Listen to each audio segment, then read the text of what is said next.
Hi, my name is Christopher Paolini, and I'm the author of Inheritance, the fourth and final book of the Inheritance cycle. And today I'm going to read a brief excerpt from the first chapter of the book. This excerpt goes right to the very end of the chapter, so last line is the last line of the chapter. I've only read this once or twice in public before, so this is a bit of a treat for me, and I hope you enjoy it. So here goes. The sound was stabbing, slicing, shivering, like metal scraping against stone. Eragon's teeth vibrated in sympathy, and he covered his ears with his hands, grimacing as he twisted around, trying to locate the source of the noise. Saphira tossed her head, and even through the din, he heard her whine in distress. Eragon swept his gaze over the courtyard twice, before he noticed a faint puff of dust rising up the wall of the keep from a foot-wide crack that had appeared beneath a blackened, partially destroyed window where Blodgarm had killed the magician.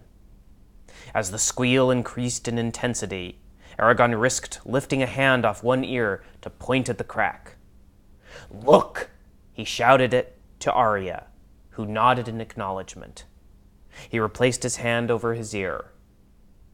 Without warning or preamble, the sound stopped. Eragon waited for a moment, then slowly lowered his hands, for once wishing that his hearing was not quite so sensitive. Just as he did, the crack jerked open wider, spreading until it was several feet across, and raced down the wall of the keep. Like a bolt of lightning, the crack struck and shattered the keystone above the door to the building, showering the floor below with pebble-sized rocks.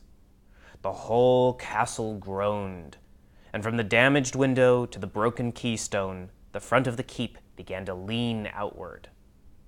"Run!" Eragon shouted at the Varden, though the men were already scattering to either side of the courtyard, desperate to get out from the precarious wall. Eragon took a single step forward, every muscle in his body tense, as he searched for a glimpse of Roran somewhere in the throng of warriors. At last, Eragon spotted him, trapped behind the last group of men by the doorway, bellowing madly at them, his words lost in the commotion. Then the wall shifted and dropped several inches, leaning even further away from the rest of the building, pelting Roran with rocks, knocking him off balance, and forcing him to stumble backward under the overhang of the doorway.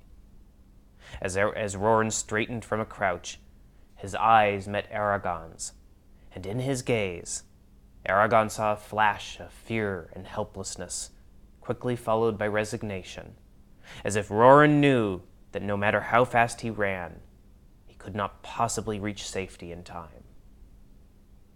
A wry smile touched Roran's lips, and the wall fell.